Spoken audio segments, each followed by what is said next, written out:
How the Grinch Stole Christmas by Dr. Seuss.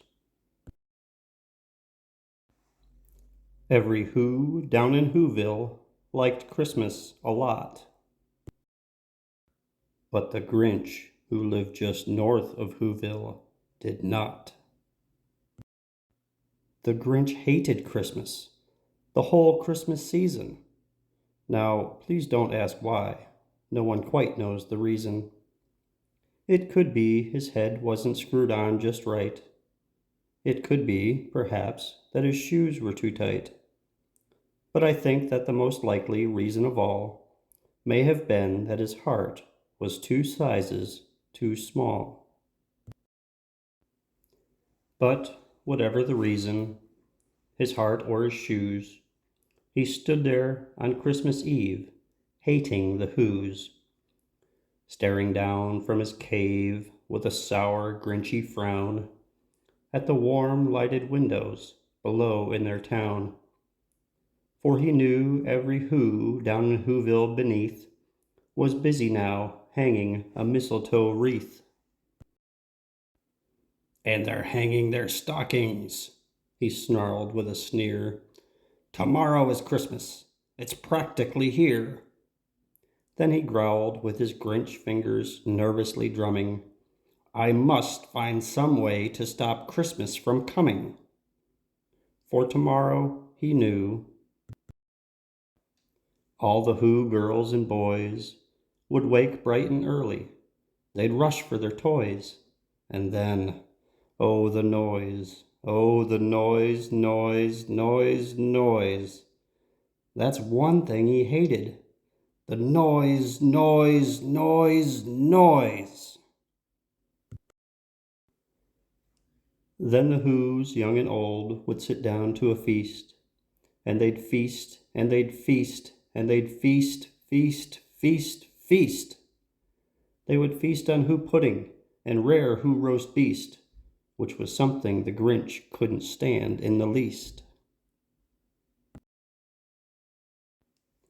And then they'd do something he liked least of all. Every Who down in Whoville, the tall and the small, would stand close together with Christmas bells ringing. They'd stand hand in hand, and the Whos would start singing. They'd sing, and they'd sing, and they'd sing, sing, sing, sing. And the more the Grinch thought of this Who Christmas sing, the more the Grinch thought, I must stop this whole thing. Why, for 53 years I've put up with it now. I must stop this Christmas from coming. But how? Then he got an idea, an awful idea. The Grinch got a wonderful, awful idea. "I know just what to do," the Grinch laughed in his throat. And he made a quick Santa Claus hat and a coat. And he chuckled and clucked, "What a great Grinchy trick! With this coat and this hat, I look just like Saint Nick. All I need is a reindeer." The Grinch looked around, but since reindeer are scarce, there was none to be found. Did that stop the old Grinch? No.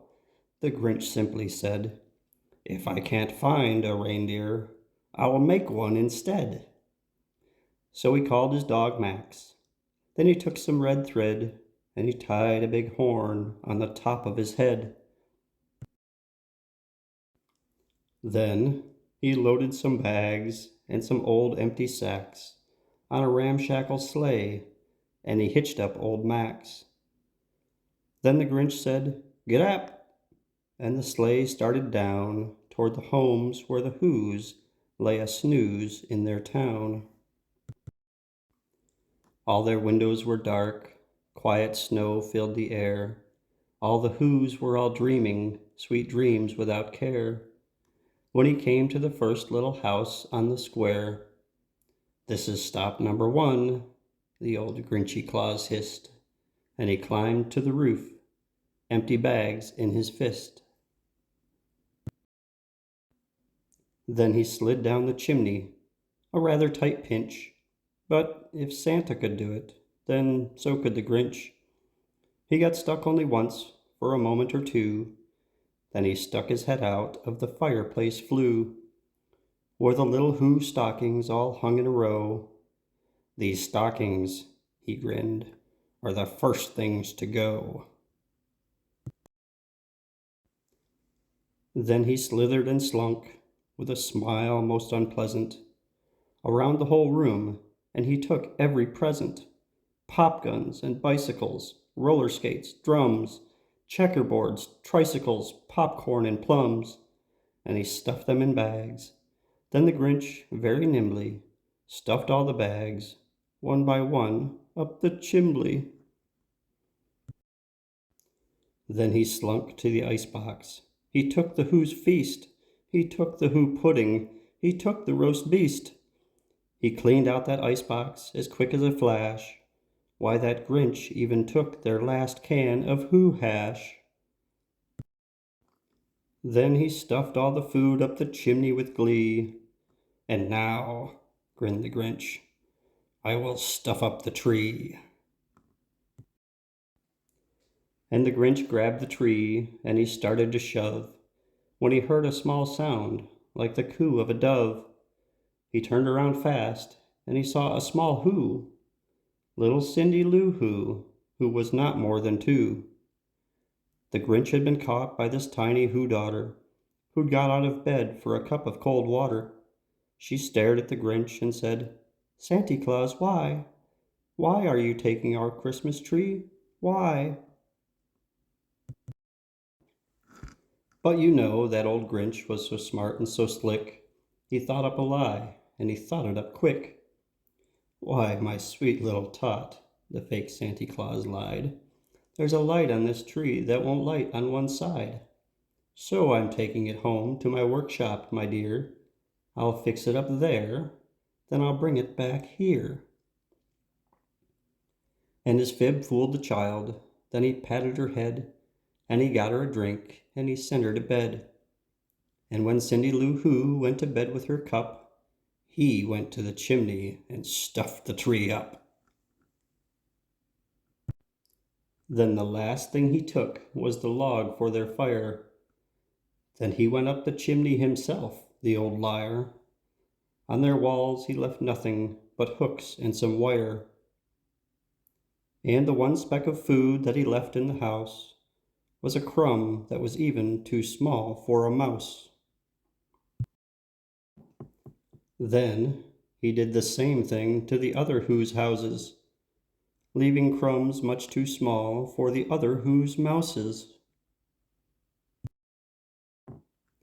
It was 1/4 past dawn, all the Who's still abed, all the Who's still a snooze, when he packed up his sled, packed it up with their presents, the ribbons, the wrappings, the tags and the tinsel, the trimmings, the trappings. 3,000 feet up the side of Mount Crumpet, he rode with his load to the tip-top to dump it. "Pooh-pooh to the Who's," he was grinchishly humming. "They're finding out now that no Christmas is coming. They're just waking up. I know just what they'll do. Their mouths will hang open a minute or two. Then the Who's down in Whoville will all cry, boo-hoo." "That's a noise," grinned the Grinch, "that I simply must hear."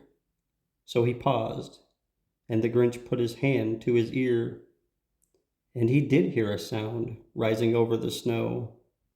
It started in low, then it started to grow.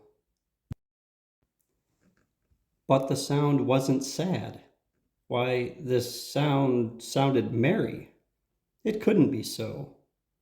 But it was merry, very. He stared down at Whoville. The Grinch popped his eyes. Then he shook. What he saw was a shocking surprise. Every Who down in Whoville, the tall and the small, was singing, without any presents at all. He hadn't stopped Christmas from coming. It came. Somehow or other, it came just the same. And the Grinch, with his Grinch feet ice cold in the snow, stood puzzling and puzzling. How could it be so? It came without ribbons. It came without tags. It came without packages, boxes, or bags. And he puzzled 3 hours, till his puzzler was sore. Then the Grinch thought of something he hadn't before. Maybe Christmas, he thought, doesn't come from a store. Maybe Christmas, perhaps, means a little bit more. And what happened then? Well, in Whoville they say that the Grinch's small heart grew 3 sizes that day. And the minute his heart didn't feel quite so tight, he whizzed with his load through the bright morning light, and he brought back the toys and the food for the feast. And he himself, the Grinch, carved the roast beast. The end.